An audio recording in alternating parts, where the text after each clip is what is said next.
Hello, everyone. My name is Maureen McDowell. I am the founder and executive director of Keep St. Pete Lit. We are a literary arts organization based in St. Petersburg, Florida. And this is our weekly series, Typewriter Talks, where we interview Tampa Bay authors. And today we have Jeff Donnelly, who is a local playwright. And Jeff is the first playwright we have interviewed. So I'm excited about this. Thank you, Jeff. Thank you. Thanks for having me. So let us know what you're working on right now. Right now, I'm working on I have a company with some friends up in Asheville, and we do the Asheville Fringe Festival every year, which is usually in January, and it's a great festival, and we've enjoyed doing it. I think we've done it 5 years now, and so we have started to work on our piece for that. We're not officially sure that we're in just yet, but we figured we'd get to work anyway. And it's as I'm sure you've guessed, an especially challenging year to kind of figure out what we're going to do, because we're not really sure what they're doing, and we're not really sure what the circumstances are going to be in terms of performance. So I'm working on a story, and we'll just sort of adjust it as we find out more. So they don't know if they're going to do it online or in person? I mean, they're going to have portions of it online, but they are trying to do some live performances. What that's going to look like, I'm not really sure. So yeah, we sort of had an idea about doing something that was somewhat hybrid. Yeah. A little bit of film stuff, a little bit of live stuff, and maybe stream the live stuff. But it sounds like they'd like to have some kind of performance, some kind of performance as part of the festival. So we're trying to satisfy that. We're going to see sort of what they're looking for. Yeah. But, we're excited. It's always a fun festival to do. So we're excited to just be part of it if we can. And it's, a time to be innovative. I think that if you're able to kind of look at this time and ways to create new programming and new content, and maybe, we might have been stuck in our box a bit, and now that we have to think outside of our box, new ideas can come in that weren't there before, like bringing in film into your plays or whatnot. So we've always been a fairly adaptable and I think innovative is a word. It sounds a little a little much for what we do, but I think we have always been sort of creative in how we present. So this is a special challenge for us. I think I think a lot of playwrights and theater artists are struggling right now with how do you, I know I was just talking to a student about getting ready they're doing the Thespian Festival soon, where the kids go and they present their competition pieces. And I think everybody in this world is just sort of thinking, well, we're not filmmakers, we don't want to make movies. There's a reason we're in theater. And that live connection with the audience is a big part of it. So trying to figure out what to do right now without just turning straight to film is challenging, but a fun kind of challenge, I think. Yeah. So you're a full-time teacher. Yes. And so how do you fit your writing in with your teaching? I don't know. I don't. It's been a challenge recently. I think since everything shut down in March, it's been a real challenge to find time to write. As a teacher, I've been really busy at the beginning doing remote learning, and then over the summer trying to plan for coming back. And now we're back, and it's still a challenge to keep up with everything. So I think writing is one of those things that, especially right now, I'm really happy to have this project to work on, the Fringe Festival. I think it pushes me to say, I got to find that time, even if it's, an hour or so a day, morning or night, got to find some time to carve out. And it might not be that productive all the time, but I tend to be a late night writer, and I tend to be a bit of a night owl. So that's good in this situation. So that's usually where I'm going to be. And it adds up. Like, Yes. that little, even those little hours, they add up. You don't have to Yes. really have an 8-hour window. I mean, Yes. most writers have to have other sources of income. That's Oh just yeah, reality. absolutely. Yeah. Yeah, I think So there are very few of us that I know that um, don't have to squeeze it in somewhere. I mean, it's a luxury to be able to wake up in the morning and work for 5 hours if you're Stephen King and you've sold yeah. millions of books. But yeah, the rest of us, we just have to carve out that time, and it is very challenging. But I know when I get to the end of, even if it's an hour on a Saturday, I Mhm. feel very good about having accomplished something that day. So, So what are some of your major themes in your plays? um, I think I I think I tend to really I like messing with the idea of people and why they do bad things. I think I was very drawn to writing through watching movies. Like I think I came to writing right around the time that uh, that whole indie film scene in the 90s was blowing up, and the Tarantinos and the Jim Jarmusch's and all that whole scene was really what. And I had been involved in theater, but then getting into film like in college and witnessing that period, I think just got me into kind of I really like dark comedy. I like to find humor in really awful things, tragedies, and I think there's always a place to find humor, and I think it's human nature to kind of want to find that humor. So um, I think I like to dig into the absurd of the world that we live in, and how um, people do some really whacked out things for a variety of reasons, and oftentimes it has to do with wanting to be loved, wanting to be involved, wanting to be connected Yeah. to someone. And that's tends to be where I wind up no matter what I'm doing. Yeah. Well, I think it's always good to know like your angle and be cool with it. Yeah. Like I taught a class once at a school, and we were talking about like hearing characters' voices and being a fiction writer. And this little girl goes, "Well, what if the voices you hear are really dark?" And Yeah. and here she is, like a sixth grader, right? And who knows if she's carrying this secret around that she hears dark voices. And I'm like, well, you might be Stephen King, And all of a sudden, her whole face lit up. I go, you might be a horror writer. And she's like, oh my god. And it was like you could just see this light bulb go off that she's not crazy. She's just drawn to darker subjects. And So it's it's observational. I think there's a difference between being somebody that's actually disturbed and being somebody finds it fascinating to kind of plumb the depths of people that are maybe a little bit disturbed. I think I think as writers, whatever genre or medium you write in, you're an observer, and so being able to hear those voices is, I think, just kind of another part of absorbing what you're observing in the world around you. And I think for a lot of us, it's pretty healthy to be able to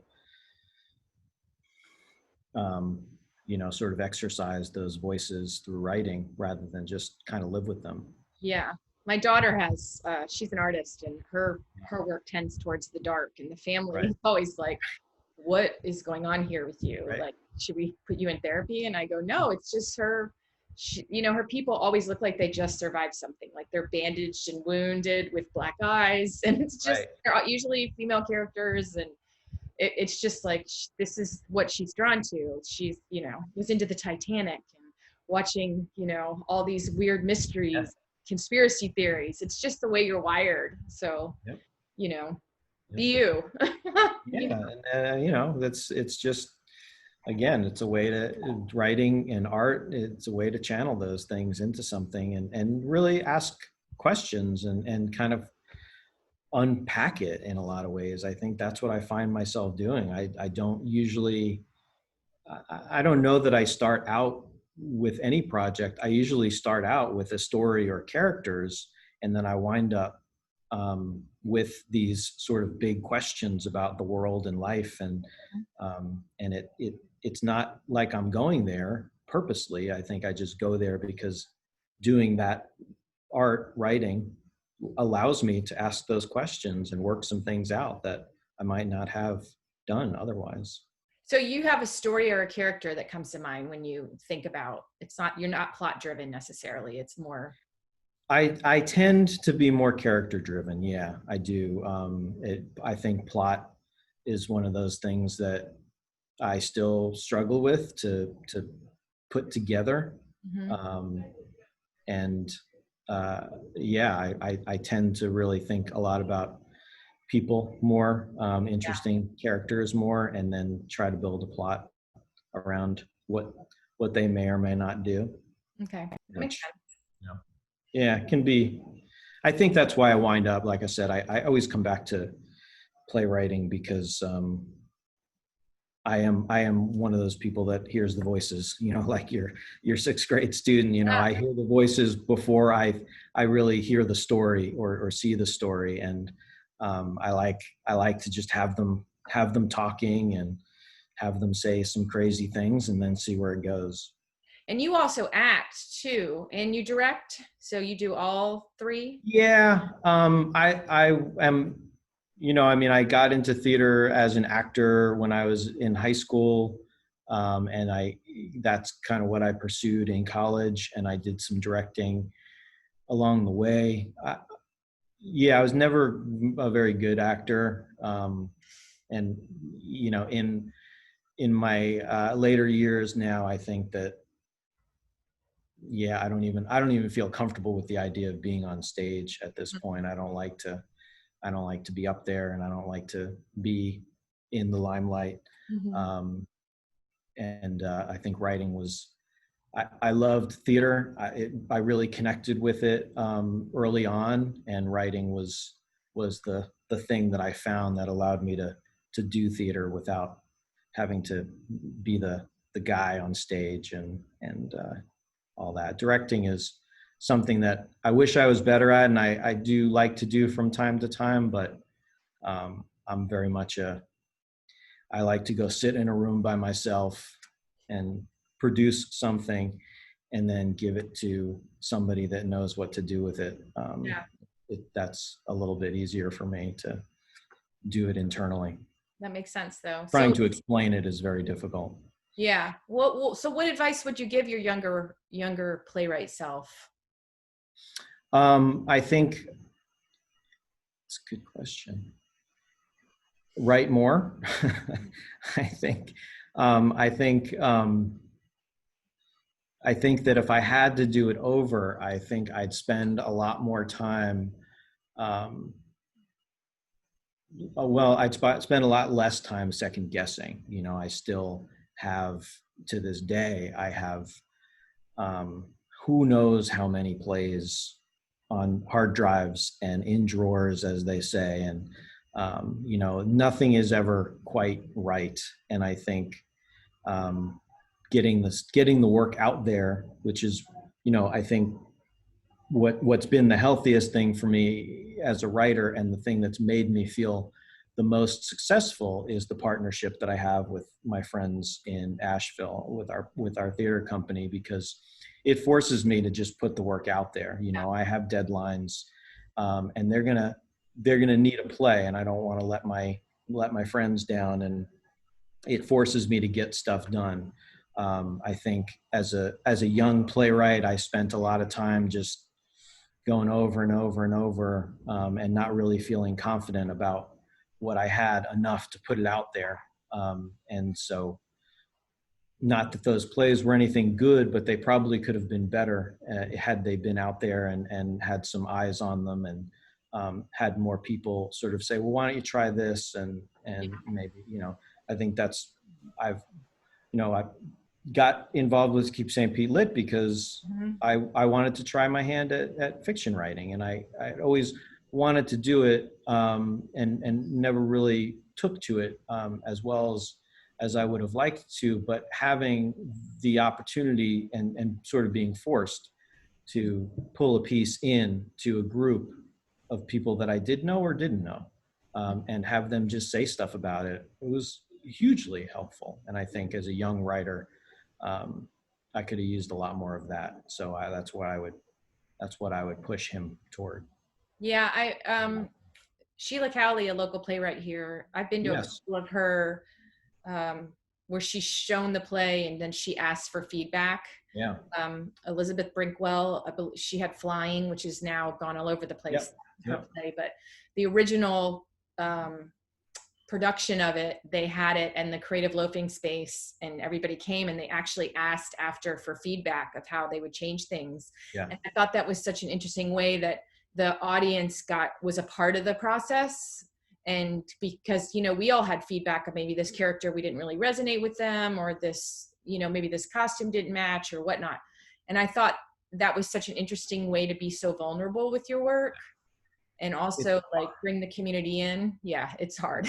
it's so, I mean, and hats off to, and yeah, I'm familiar with that play, and I'm familiar with Sheila, and I did a little research on that play recently because I had seen it, and yeah, the process that she put it through is not unlike the process that most playwrights put their plays through, but it's a long process, and it's a Yeah. lot of people telling you what's wrong with it, Yeah. or what they think is wrong with it. And you need, as a writer, you need this really weird and elusive balance um, of humility, but also kind of conceit. You Yeah. need that ability to be able to listen to somebody's criticism and say, yeah, that's a good point, but that I don't care for, and I'm going to leave that on the table. Yeah.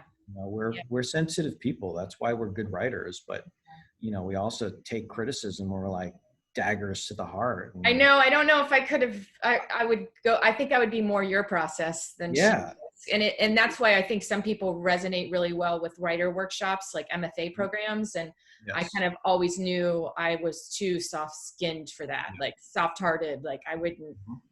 Um, I could see it destroying my writing, which is also why with Keep St. Pete Lit, I wanted to create safe spaces for people to do their work where they're Right. getting constructive criticism, but also praise. And it's important because we've had students like that stopped writing for like years because they had somebody that just slaughtered them and was like, Right. you should just quit. And Right. it's like, well, I mean, Yeah. you've fought for us, like to tell a student that, like, sure, their process might be a bit longer, they might be not as polished, but to tell someone not to do something that they feel called to do is No. just cruel, No. you know? Yeah. I mean, it's one thing if somebody's dead set on being a best-selling writer, but if you're just trying to write, there are ways to approach that criticism. And that was and it was the first time, I think, um, really ever. Even I was in a master's program for a while, and it never worked for me. The feedback just never felt. It never felt genuine. It felt forced. It felt, there were all sorts of reasons that I didn't take it. But being in that group, you can ease into it first of all, and Yeah. before too long, before you can go to one class, two classes, and you feel like you're among friends pretty quickly because it's a generous group, and it's a warm group, and so that was helpful, and that was it pushed me to do better as a writer because I could not take it personally, and I could take what I wanted to take and leave what I didn't want to take, and it felt okay. And I think that was really important. And it's still something I struggle with, and it's still something where, I have a working relationship with a group of friends, and my main partner in my company is one of my best friends for 25 or so years. And so even he will give me criticism, and I'll get pissed off, and I'll take it very personally, and I'll go sulk for a couple of days, and then I'll come around to it and realize that, yeah, I know what he's saying, and I this makes sense, and this. So it is something that, again, I find it's one of those really funny things about being any kind of artist, is you have to have a certain amount of confidence in your work and in yourself, but you also have to be humble enough to take the criticism and try and process it in a way that's productive. And it's hard to find that balance. And it's important to find a supportive group. Like, Absolutely. even if people don't take classes from us, Yep. find a group that works with you. And if you're in a group that doesn't resonate with you, and it doesn't mean they just praise everything you do. Right. I mean, you want to feel challenged, you want to grow as a writer, but if you're not feeling supportive, or you leave there feeling like defeated, or that's not the right group for you. And just keep trying out, people that can be your, reader and group. Yeah. Right now we have online classes, but we have writers gym and poets gym still, but they're virtual. So it's interesting because we have one student that joins from Maine. Yeah. Right. So the virtual world's kind of opened up. Like, a lot of our snowbirds would leave, right. And, but we haven't had in-person classes since March. And I don't know when we'll go back in person again, because a lot of our students are older and, asking our teachers to be in that space. But it's important to find that the people that, and even for myself, I've cultivated a group of writers just really recently. They actually live in my building. Oh, really? I moved them all in. They all live, like, one lives here, one lives down there, and they also teach with us, and their partners are poetry open mics. So it's like we share work, and one of them's doing a poetry magazine, Neptune Poetry Magazine. Yeah. Like, it's like, so I really brought my peer group in. So that's great. No, I mean, and now the person that's, just out of curiosity, the person from Maine, is that somebody that just found you, or is that somebody that was down here and then? She's down here, but she actually invited some of her writers group in Maine to be involved. That's great. She's a regular, like, she does poets gym and writers gym, Mary Prince Daly. She's a wonderful writer. And, but we work on her work, and I've taught that class, and I read like a reader. I don't necessarily read as a editor. Yeah. And that's just as valuable to have people that are basically just readers in that space, because I'm like, this doesn't work for me. Not necessarily her writing, but anyone. And I always get so juiced when I teach that class, because it's so cool to hear the stories and things that people are working on. Yeah. And it gives you hope. Yeah, totally. It was always, a wide spectrum of types of work, which I appreciated. I think it allows you to sort of hear the perspective of people with different ears. They have different interests. They would do things very differently. But hearing somebody that writes, pulpy crime fiction, critique somebody's memoir, it's a really interesting process, and you catch things that you don't know that you would have caught if you're just a whole bunch of crime writers, or memoir writers. That's a good point. Yeah, I never thought of it like that. Yeah, so you mentioned movies that you really loved. Is there some books or playwrights that really inspire you, like authors and playwrights? And yeah, absolutely. I mean, I could probably count on one hand how many. I don't know if I've even read 2 or 3 of Stephen King's books. It's hard to even tell with how prolific he is and how much he's out there in the space. But I keep on writing his book On Writing at my desk. I think it's one of the most important and cherished books that I've ever read on writing. And it's sort of like my Bible. So, as a writer, looking for guidance from somebody who has kind of been through it and made it out in obviously a very successful way, I think he's just got so much to offer. As a playwright, I mentioned those 90s movies, and, Quentin Tarantino was kind of like, and I'm a little hot and cold on what he's been doing in recent years, but certainly he was foundational for me as a writer.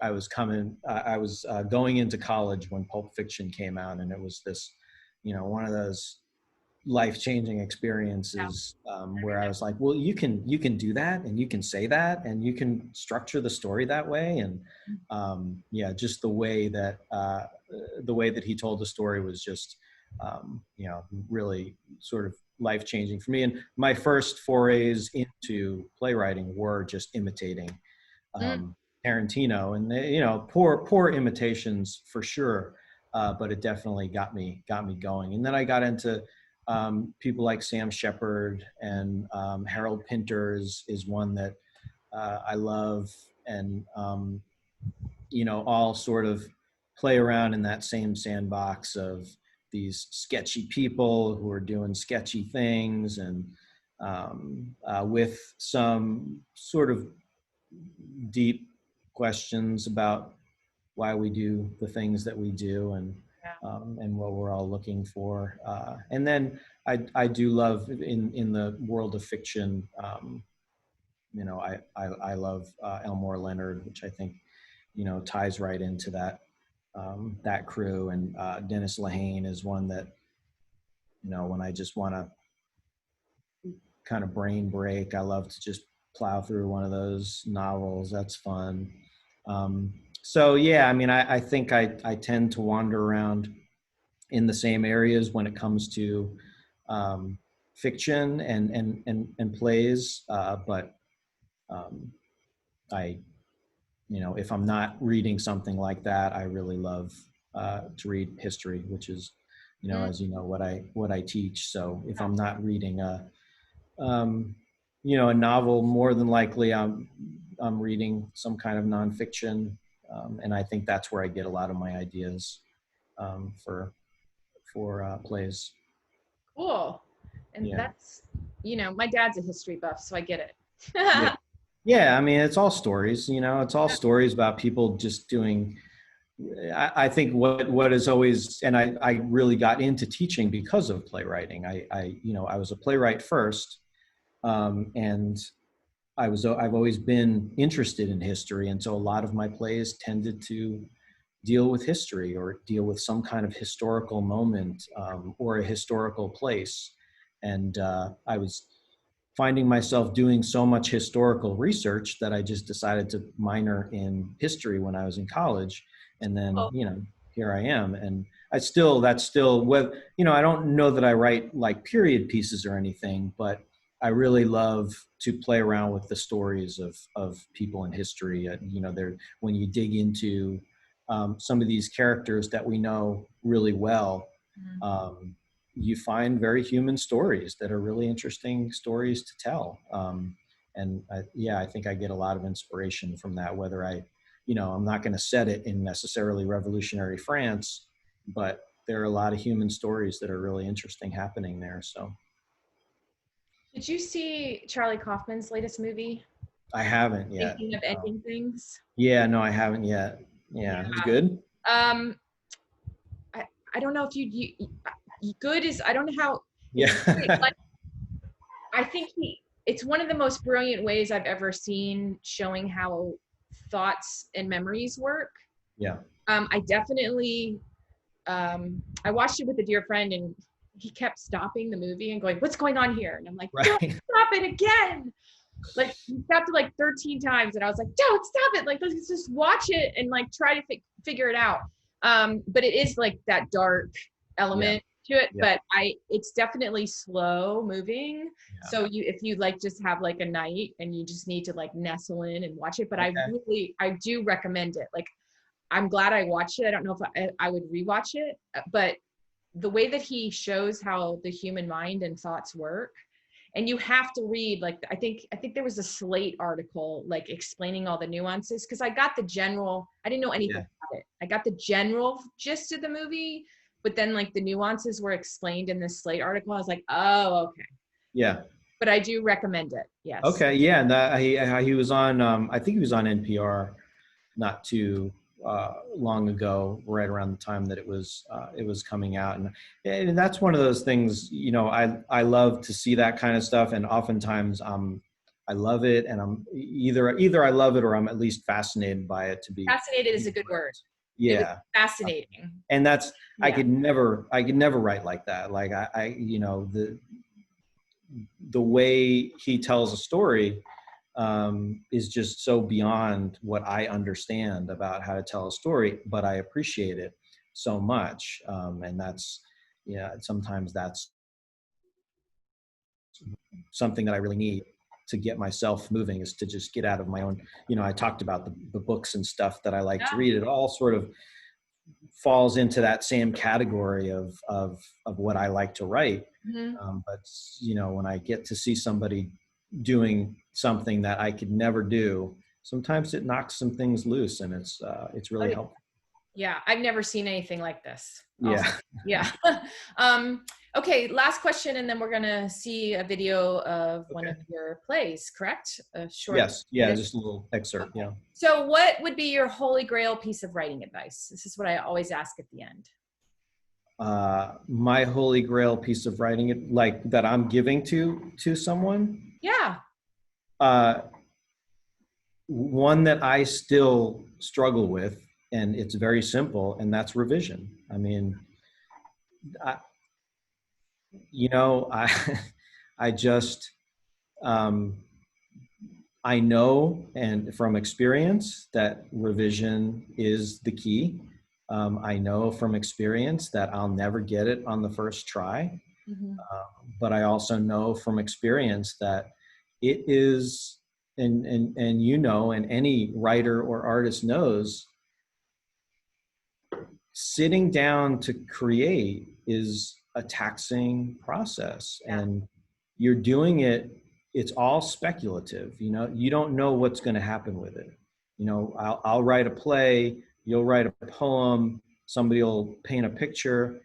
It may never be seen by anybody ever. And so it's very hard to push yourself once you've gotten through that first draft to come back to it. Like you feel like, okay, I finished it. Can it just be out there now? Can somebody love it and tell me that it's great? But it's often not. And so to take another pass at it, or another 5 passes or 10 passes, is really difficult, but it always helps. It always works to make it better. And that's, anytime I'm talking to students, or, whether it's about a research paper or whether it's about writing a play or painting a picture, it's, you got to get it done first, and then you have to go back and start doing it again, because that's how it's going to get better. Yeah, that's good advice. I don't think anyone's given that advice yet. So. Oh, all right, cool. Yeah, it's everybody has different takes on it, which that's why we do this, so you can kind of see there's not one right way to be a writer. So. Absolutely. Yeah. That I had one of the person downstairs edit my poetry book, and it's like I stared at it for 3 weeks, and I was like, I'm not ready to see what she says. But then it was like the way that she saw things that I didn't, right, was just so helpful, and helped me to revisit the poem, and I'm still working on it, right. And I think that if you can find somebody that can be that person for you, to be that separate set of eyes, is such a gift. And Craig Pittman was on here, and he's a newspaper editor, and he says, writing columns, and it's a partnership between the writer and the editor. The editor, if you have a good editor, which is the goal, they help bring out the best work that you have in you. Yeah. And I never heard of it like that before, and now it's unfortunate in the publishing world, it's like, crank it out. But there used to be the editors that would see Maxwell Perkins. I believe that's right. It's my reader brain. Would see these F. Fitzgeralds or the Hemingways or, the Toni Morrisons, these people, and nurture them through books. And that's something we've definitely lost with this, but then you can do that. You can create your own publishing house and nurture writers. So there's a lot of you know, latitude where people can, you know, as you have your own, what do you call it? Playwriting? What do you call it? Production company for your plays? Yeah, well, we Yeah, have a theater company. Yeah, theater company. So you have your own I do. platform to do. Yeah, and it's true. It's crazy, and it kind of goes back to what we were talking about before. I I'm partnered with one of my best friends, and then one of my other best friends is one of the key players as well. And then we've developed a, you know, sort of a stable of collaborators up there, that we've worked with time and time again. And you'll see some of them in the clip, that I've come to trust. And it's, you know, it's very interesting. I'm usually removed from the rehearsal process because they're in North Carolina and I'm down here. So I get these reports, where they have questions about my script, and you know, which of course translate to me to criticisms, and you know, oh, my at my work and they just don't get it, you know. And but you start to see how having that collaboration with somebody who has a good ear um, and has does really have your best interest in Yeah. mind. Like they want, you know, Yeah. these people are going to be in this play, they want it to be the best play, they get who I am, and they know what I'm going for, and so they're able to bring out the best in me, um, and in turn bring out the best in all of us. And I really appreciate that, and it's been hugely valuable to What a me. gift. So Yeah. let's see some of your work. Okay. Um, Yeah. this is from a play called The Amendments. Um, we did this play. We did it in Asheville in 2016. And then a couple of years later, we were not able to work in Asheville, and we decided to take it up to Massachusetts, which is where one of the other friends that we work with lives, up in Northampton, Massachusetts. And so we did this play again at this little tiny art gallery, in Northampton, Massachusetts, and it was fun. This is from the original production at the Magnetic Theater in Asheville, and the yeah, I guess I'll just show it. A woman has come home to her family home after her father has died, and her brother is there, and having taken care of the dad as he was in his declining years, and they are uh, grappling over this seemingly useless owl, ceramic owl that the girl cherished for when she was a little kid, and she wants it back. And for some reason, the brother really wants it. And then there's also a ghost that tends to be part of the action, and is kind of playing mind games with the both of them. So, if that makes any sense, I'll. Cool. So you can just share the screen and we'll see it. Can you see what I have up there? No, you have to hit the share screen button at the bottom. Yeah, there we go. See if it'll bring it up. Oh, there it is. Okay. The modern world. There we go. You got it? Yep. Make it big. All right. Let me know if you can't hear sound. It's not great sound.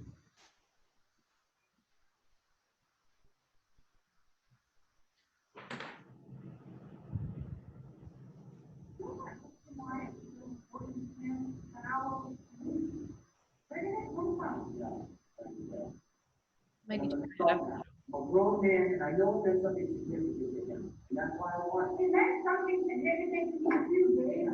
Right. My whole life was until I left this house, and 2 friends here, that's ours. I imagine I walked in here once and started chatting up with a ceramic bird in an empty chair. You over here, that.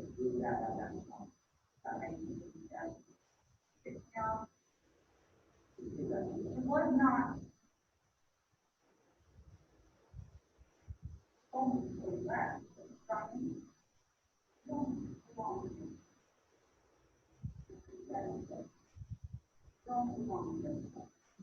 Better off letting it all around. You know, that's the one.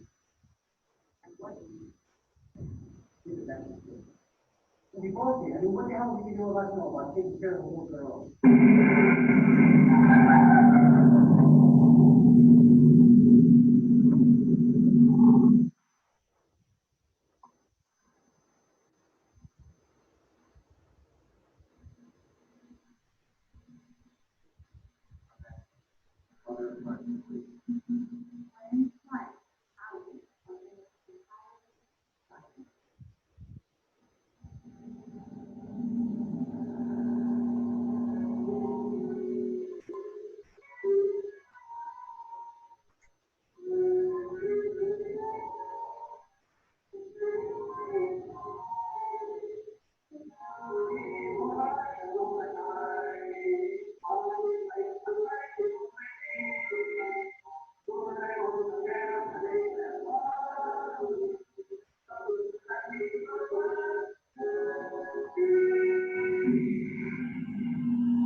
Quit screwing around.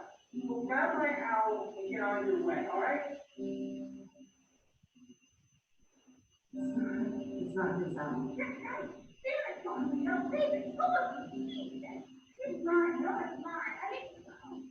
Well, it's definitely not yours.